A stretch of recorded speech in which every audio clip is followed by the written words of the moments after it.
你有没有这样一种感觉，自己就像是一只在滚轮上疯狂奔跑的仓鼠，明明已经拼尽了全力，但生活的压力却依然在步步紧逼。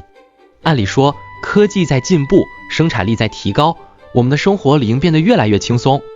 但现实却是工资条上的数字涨了，超市里的价格标签涨得更快。你辛辛苦苦攒下的存款，在通货膨胀的巨浪面前，虚弱的就像沙雕城堡。最让人困惑的是，每当经济出现问题，那些西装革履的专家们总是整齐划一地告诉我们，大家快去花钱吧，只要你们开始消费，经济就能复苏，好日子就会回来。这话听起来特别耳熟，因为每次都是这样，甚至其中还带点诱惑的味道。回想一下2020年，当全球经济因为疫情按下暂停键时，很多国家的政府都在干同一件事，发钱或者发消费券。当你拿到那张印着政府公章的补贴支票，或者看到账户里凭空多出的几千块钱时，你是不是觉得捡了个便宜，觉得政府是在关键时刻伸出了援手？但请你冷静下来思考一个最基础的逻辑问题，如果印钞机就能创造财富，如果花钱就能拯救经济，那这个世界上为什么还会有贫困？真相其实是这样的，你手里那张所谓的救命支票，其实是一场经过精心包装的购买力魔术。政府并没有创造出任何一块面包，任何一件衣服，他们只是印刷了更多的纸片。当这些纸片涌入市场，而生产却因为停工而萎缩时，结果只有一个，你手中的每一块钱都在悄悄缩水。这就是奥地利学派经济学一直试图警告我们的。主流经济学把消费捧上了神坛，把它当作引擎，当作救命稻草，但在我们看来，这完全是因果倒置。想象一下，你是一个被困在荒岛上的农民，如果你想活下去，甚至想活得更好，你最宝贵的东西是什么？是你手里那袋留着明年播种的种子。所谓刺激消费，本质上就是劝你别等明年了，把这些种子磨成粉，今天晚上做一顿香喷喷的面包吃了算了。没错，吃完的那一刻，你会觉得很饱，很幸福。数据上看，你的消费额确实增加了，经济指标也变好看了。但第二天早上呢，当你看着空空如也的布袋，看着荒芜的土地，你才会发现，你吃掉的不仅仅是种子，更是你的未来。每一次所谓的消费刺激方案，其实都是在鼓励我们用明天的种子去做今天的晚餐。这种方案之所以到目前为止看起来行之有效，并不是因为它创造了繁荣，而是因为它成功的透支了我们的未来，掩盖了当下的危机。今天我想和朋友们一起拆穿这个华丽的谎言，看清那些历史事件背后被掩盖的斑斑血迹。我们要聊聊为什么存钱会被妖魔化，为什么挥霍会被冠以拯救经济的名义，以及在这一轮又一轮的购买力魔术中，你的财富到底是怎么被合法的偷走的。要聊明白这个真相，首先得搞清楚一个被现代社会扭曲的概念，到底什么才是财富？很多人会下意识的觉得，财富不就是钱吗？银行卡里的数字越多，我不就越富有吗？在翻开这个致命误区之前，让我们再回到那个荒岛。假设你被困在一个孤岛上，身上没带任何食物，但你运气极好，捡到了一个在沙滩上已经打开的保险柜，里面全是整整齐齐的100元大钞，足足有1000万。那一刻，你是变成了千万富翁，还是变成了一个守着一堆废纸的倒霉蛋？如果你在那儿抓不到鱼，摘不到果子，盖不起遮风挡雨的棚子，这1000万连几张厕纸都不如。因为钱本身不是财富，钱只是交换财富的凭证。真正的财富是那条被你抓到的鱼，是那筐被你采下的果子，是那些实实在在被生产出来的东西。这就是我们要聊的核心逻辑。经济学上有一个著名的法则叫萨伊定律，听起来很高深，其实道理简单到3岁小孩都能懂。它的中心思想在于，生产才是消费的前提。只有你先织好了网，打到了鱼，你才有资格去跟别人换面包。你的生产决定了你的购买力。但在2020年，全世界联手上演了一场规模空前的反逻辑实验。你一定还记得，当时全球的工厂因为疫情停产了，远洋的货轮停航了，餐馆关门了，大家都被困在家里。按理说，这时候社会创造的财富急剧减少，大家的日子本该过得更紧巴巴才对。可就在这时，各国政府开启了史无前例的直升机撒钱模式，数万亿的现金支票直接寄到了人们手中。大家发现，哪怕我不去工厂拧螺丝，不去办公室写代码，我兜里的钱反而变多了。于是神奇的一幕发生了，生产端是一片死寂，消费端却是狂欢。当大家拿着这些凭空印出来的钱冲向超市时，发生了什么？货架空了，因为工厂没开工，旧的存货卖一件少一件，新的商品根本造不出来。结果呢？你一定感同身受，那就是全球性、持续性近40年未见的高通胀，一直到5年后的今天还没能解决。那些专家管这叫消费刺激复苏，但你只要稍微动动脑子就会发现，这哪是复苏啊，这分明是抢劫。当政府印出2倍的钱，而社会只生产出1半的商品时，每1块钱的购买力就会迅速蒸发。你以为政府给了你500块钱的补贴是福利，但实际上它通过通货膨胀从你原本的积蓄里偷走了1000块的购买力。这就是为什么你明明拿到了补贴，却发现日子越来越难过的真相。如果你在荒岛上没捕到鱼，印1万张钞票也救不了你的命。同样的道理，如果一个社会不再通过汗水、技术和创新去增加生产，而仅仅是靠刷卡和发钱来制造繁荣的假象，那这种繁荣就是一戳就破的肥皂泡。财富是制造出来的，不是印刷出来的。任何试图跳过生产去刺激消费的行为，本质上都是在稀释每一个勤奋工作的普通人的心血。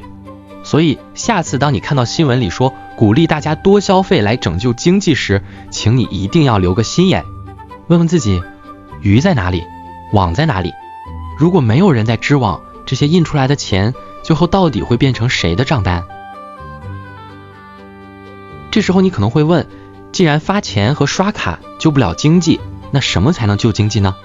主流媒体会告诉你一个听起来特别高级的词，叫节俭悖论。意思就是说，如果你把钱存起来不花，工厂的东西就卖不出去，工人就会失业，所以储蓄是经济的毒药。这简直是人类经济史上最离谱的谎言。真相恰恰相反，储蓄不是经济的毒药，而是文明进步的阶梯。我们再回到那个捕鱼的例子，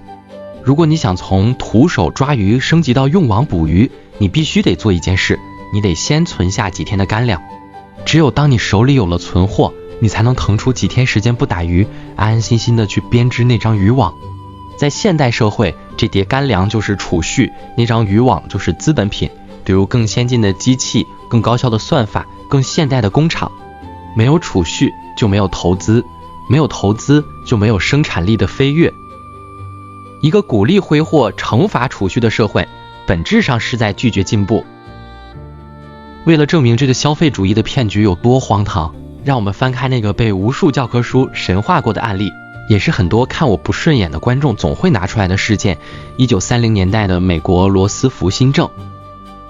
很多人在学校里学到的是大萧条时期，美国人都不敢花钱，经济快崩溃了，是英雄罗斯福站了出来，通过大规模财政支出和刺激消费，把美国从泥潭里拉了回来。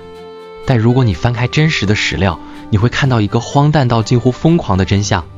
当时为了人为的抬高物价，刺激所谓的需求，罗斯福政府干了些什么？他们颁布了农业调整法，竟然强行命令农民毁掉数千万英亩的庄稼，犁掉并焚烧数百万英亩的棉花、小麦、烟草等农作物，甚至在全国范围内处死了600多万头小猪以及大量怀孕的母牛。你敢想象吗？在那个无数失业者在大城市排队领救济面包的年代，政府竟然在大量销毁食物。他们的逻辑是，只要把东西毁了，供应少了，价格就能涨上来。价格涨了，农民就有钱了，农民有钱了，就会去消费，经济就复苏了。这听起来像不像在说，只要我把你的房子烧了，你就得雇人盖新房，这样盖房子的工人就有活干了，经济就腾飞了？结果呢？这种对生产端的粗暴破坏，不仅没有带来复苏，反而让美国陷入了史无前例的长期滞后。在整个1930年代，美国的失业率始终在17%左右徘徊，直到二战前夕，经济依然死气沉沉。为什么会这样？因为政府通过高昂的税收，从辛勤工作的企业和储蓄者手里抢走了资源，去支持那些荒谬的销毁计划和华而不实的公共工程。那些本该被用来投资、用来研发、用来编织新渔网的资本，被政府拿去挥霍在了吃掉口粮上。企业家们看着朝令夕改的政策和高额的税收，根本不敢投资未来。农业调整法的可怕之处在于，它为了追求提高价格这一宏观经济指标，在无数人挨饿时强制销毁食物，并以政府力量迫使贫困佃农承受农业危机的成本。更不用说罗斯福新政中还有很多涉及其他行业领域的类似做法。这就是我们要拆穿的骗局。所谓的刺激，本质上是砍掉你编织渔网的手，来奖励你吃掉最后的口粮。一个社会能够发展壮大，是因为它拥有了更多的渔网，让每个人抓鱼的效率提高了，而不是因为大家把手里的鱼一口气吃光了。当你听到专家再次呼吁拿出存款去消费时，请你一定要明白，你的每一分储蓄都是你为自己、为家人、为这个社会的未来所准备的渔网材料。如果一个社会不再奖励那些克制欲望、为长远打算的人，而是奖励那些今朝有酒今朝醉的挥霍者，那么这个社会的结局只有一个，那就是在消耗完祖辈积累的财富后，集体坠入贫困和奴役的深渊。繁荣不是买出来的，而是存出来、投出来、造出来的。别让那些消费主义的口号偷走了你辛苦编织的渔网。你可能会发现一个奇怪的现象，既然刺激消费这么不靠谱，为什么每次经济一有风吹草动，大家还是习惯性的去打强心针呢？因为这种强心针能在短期内制造出一种迷人的幻觉。在经济学里，利率就像是社会的时空坐标。正常情况下，利率高说明大家都在存钱，准备未来再花；利率低说明大家存货充足，可以现在投资。但政府为了刺激你消费，会动用权力强行压低利率，甚至印钱塞进银行，让借钱变得非常便宜。这就像是给一个已经精疲力竭的马拉松选手打了一针大剂量的兴奋剂。这种人为制造的繁荣，在奥地利学派看来叫做错误投资。当借钱太容易时，企业家们会产生幻觉，以为社会上有无穷无尽的资源去搞大工程。普通人也会产生幻觉，觉得既然存钱没利息，不如贷款买房买车，先爽了再说。想看这种幻觉演变成灾难的教科书案例吗？我们来看看2008年的美国次贷危机。很多人以为那只是华尔街的贪婪导致的，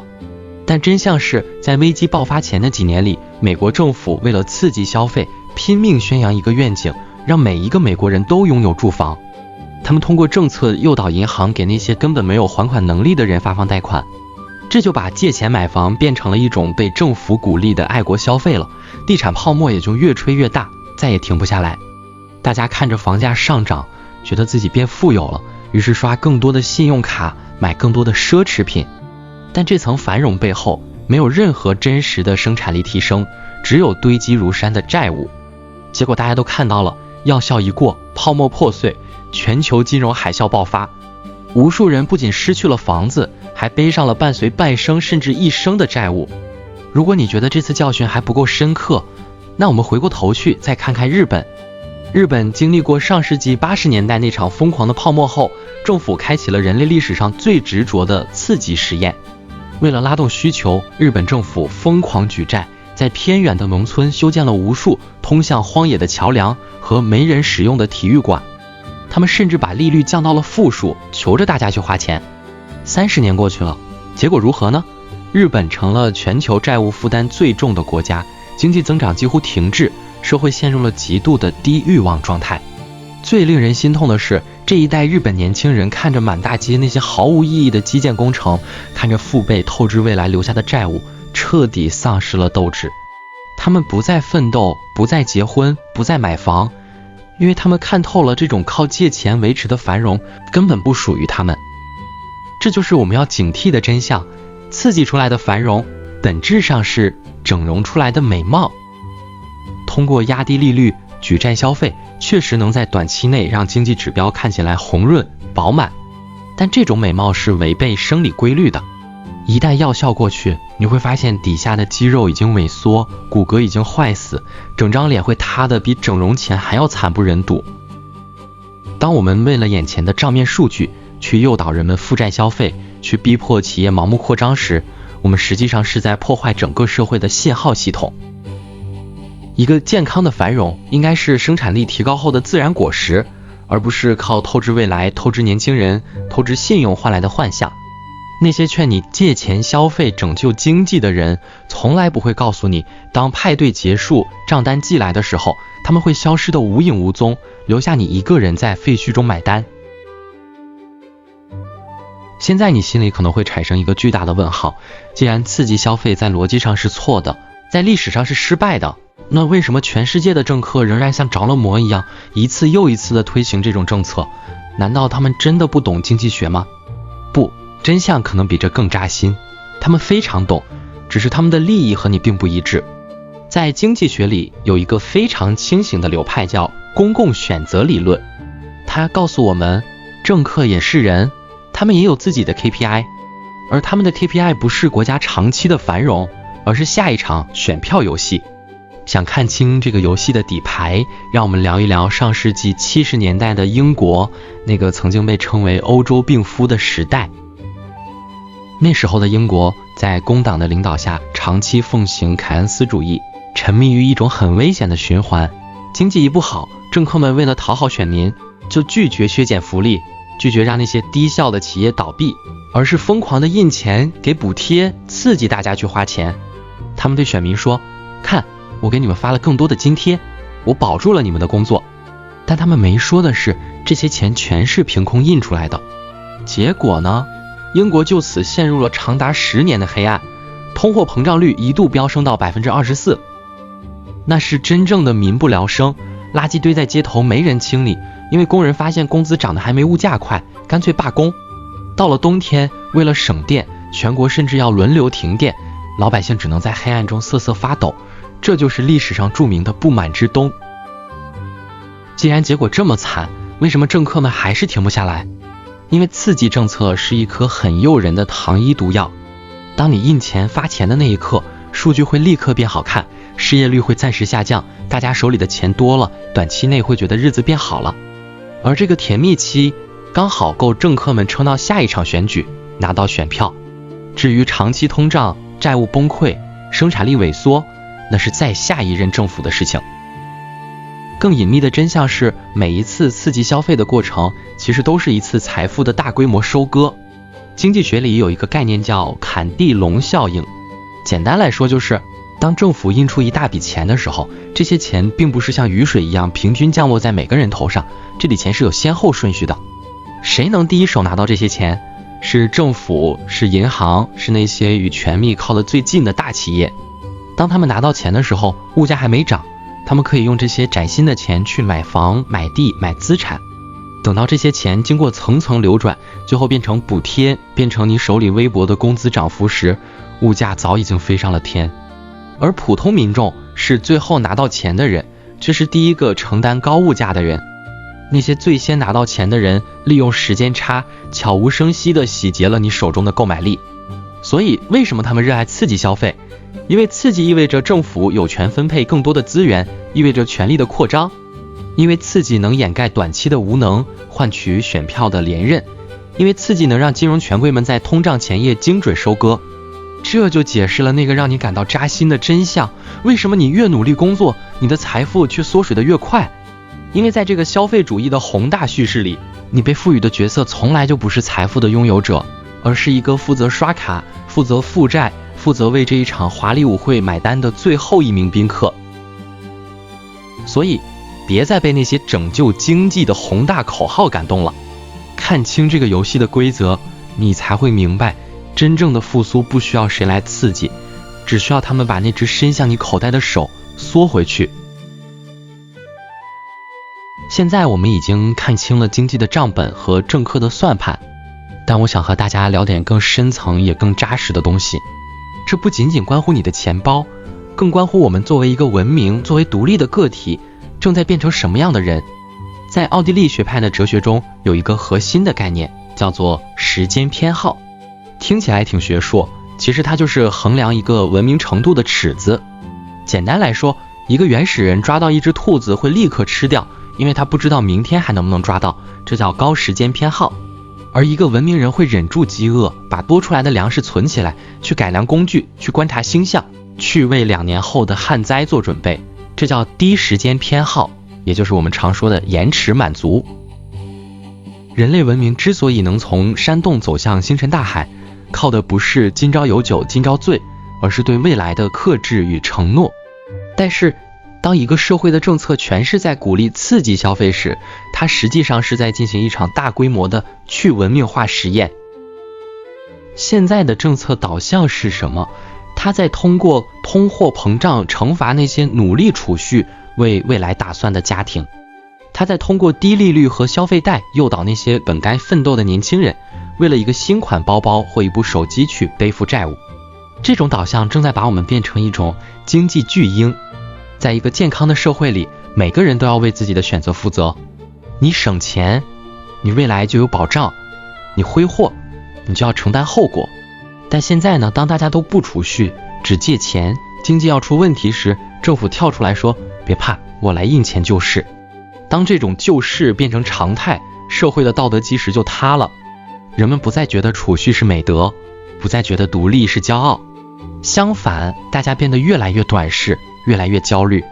既然手里的钱明年就要缩水，既然债务可以被通胀稀释，那为什么还要努力去创造长期的价值呢？我们正在失去那种从长计议的能力，我们变得只看眼前，只看下周的账单，只看屏幕上跳动的消费数据。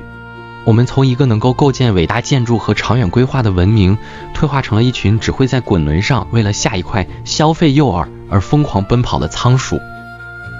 请你思考一下，一个负债累累、完全依赖政府支票、存款为零的人，真的拥有自由吗？不，这样的人是最好控制的。当你欠着银行的房贷、车贷，刷着永远还不完的信用卡时，你还能对不合理的生活说不吗？你还能保持独立的思考和人格的尊严吗？这才是刺激消费最阴暗的代价。他们想让你变成一个只会刷卡的消费机器，一个维持系统运转的人体电池，而不是一个拥有真实资产、能够独立生存的自由人。拥有储蓄意味着你拥有了选择的底气，拥有资产意味着你拥有了对抗风险的护盾。如果你问我，在这个疯狂刺激消费的时代，最顶级的叛逆是什么？我的回答是保持清醒，延迟满足，夺回你对生活的主权。别让那张闪闪发光的信用卡锁住了你本该看向星空的眼睛。经济复苏不需要你变成一个剁手党，它需要你重新找回那种身为独立个体的对未来的掌控感。既然刺激消费是一剂包装华丽的毒药，那真正的解药到底是什么？经济学不应该只是一门揭露谎言的学问，它更应该是一门寻找出路的学问。如果说刺激政策是让人上瘾的兴奋剂，那么真正的复苏之路听起来确实有点像良药苦口。它不追求立竿见影的虚假繁荣，它追求的是脚踏实地的长久尊严。这条路由3块基石组成。第一是尊重储蓄，停止对勤劳者的掠夺。政府最该做的不是求着你花钱，而是承诺不再通过印钞机偷走你钱袋里的购买力。当通货膨胀停止，你的存款不再像太阳下的冰激凌一样消融时，你才会重新拥有安全感。这种安全感就是经济最稳固的底盘。只有当人们敢于为未来存钱时，社会才会有真正的资本去搞研发，去更新设备，去创造那些改变世界的发明。第二是放开手脚，把生存的空间还给生产者。经济复苏不是靠发消费券发出来的，而是靠成千上万个像你我一样的普通人，靠那些敢于冒险的企业家在自由市场里打拼出来的。我们要的不是政府教我们怎么花钱，而是政府把伸向企业脖子上的那只手缩回去，减税，废除那些官僚主义的繁琐管制。只有当开一家店变得容易，当发明一个新产品能留住利润，生产力才会像喷泉一样涌现。第三是回归诚实货币，让真实的利率说实话。利率不应该是政客随心所欲波动的时钟，它应该是市场的指南针。让利率回归真实，意味着奖励那些审慎、勤勉、有远见的投资者，而让那些靠廉价贷款续命的僵尸企业自然出清。这听起来很残酷，但就像森林定期需要一场山火来清理枯枝败叶，经济也需要真实的价格信号来让资源流向最有价值的地方。你可能会问，这套良药真的管用吗？历史已经给出了最有力的答案。看看1948年的西德，那时候的德国满目疮痍，到处是黑市和废墟。当时的经济主管路德维希·艾哈德做了一件在凯恩斯主义者看来简直是疯了的事。他一夜之间废除了所有的物价管制，并引入了极其坚挺的货币马克。他没有求德国人去消费，他只是给了德国人一种诚实的货币和经营的自由。结果呢，几乎是奇迹般的，不久之后，商店的货架就摆满了商品，消失的生产力瞬间爆发，这是人类史上著名的经济奇迹之一。再看看80年代的英国，撒切尔夫人接手的是一个通胀爆表、罢工不断的欧洲病夫。她没有继续印钱刺激消费，而是忍受着巨大的压力，削减政府开支，打破工会垄断，把企业还给市场。那几年确实很疼，但正是那份苦口良药，让英国重新找回了作为现代化强国的脊梁。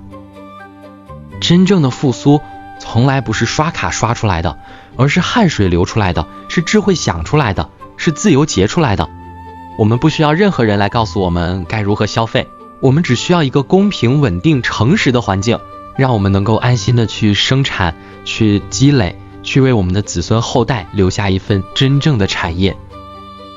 所以当我们谈论经济复苏时，别再去看那些跳动的消费指数了，去看看那些认真钻研技术的年轻人，去看看那些哪怕环境艰难依然坚持品质的小店主，去看看你手中那份不再缩水的存款，那才是文明的希望。通往繁荣的道路从不拥挤，因为它需要克制，需要远见，需要对常识的坚守，而这条路就踩在你每一个理性的选择之下。聊了这么多，我想你已经发现了，我们面对的不仅是一场经济博弈，更是一场认知的较量。在这个喧嚣的世界里，主流媒体和专家们总是在试图告诉我们，只要你闭上眼睛去花钱，只要你顺从于那股消费的热潮，一切问题都会迎刃而解。他们把这包装成一种拯救，包装成一种社会责任。但今天，通过对逻辑的梳理，对历史的复盘，对人性的解构，我们可以撕开这层温情的面纱，看清那个残酷的真相。刺激消费从来不是拯救经济的良药，它是通往贫困的包着糖衣的毒药。因为它建立在一个危险的谎言之上，它想让你相信你可以跳过耕耘去收获，可以跳过储蓄去积累，可以跳过生产去繁荣。它试图把你从一个拥有创造力、拥有长远眼光的生产者，异化成一个只会按部就班透支未来的消费者。每当你听到专家在电视上信誓旦旦地说刺激消费是复苏的唯一方案时，请你一定要在心里拉响警报。他所说的复苏可能是某些数字的短暂反弹，也可能是某些权力机构的信用扩张，但那绝对不是你个人、你家庭的真实财富增长。真正的经济复苏永远只发生在那些长满老茧的手里，因为那里正在创造实实在在的商品和服务。它永远只发生在那个敢于为未来、为理想而克制当下欲望的大脑里，因为那里正在积蓄能够改变世界的资本和力量。一个社会的伟大不在于它消耗了多少，而在于它创造了多少，以及它为子孙后代留下了多少。看清这个真相，是我们在这个被债务和通胀包围的时代里能够送给自己最宝贵的礼物。当你开始拒绝被消费主义洗脑，当你开始重新审视储蓄的价值，当你开始追求真实的资产而非虚荣的数字时，你其实已经在这场财富保卫战中赢得了先机。真相本身就是有力量的。如果你觉得今天的分享让你穿透了迷雾，让你对这个世界的运行规律有了不一样的思考，请一定要点赞并把它转发给你关心的家人和朋友。在这个每个人都可能被消费主义幻梦吞噬的时代，多一个人醒来，我们就多一份保卫常识、保卫财富、保卫尊严的力量。在这个疯狂刺激消费的时代，愿你做一个清醒的生产者，做一个独立自由的资产拥有者。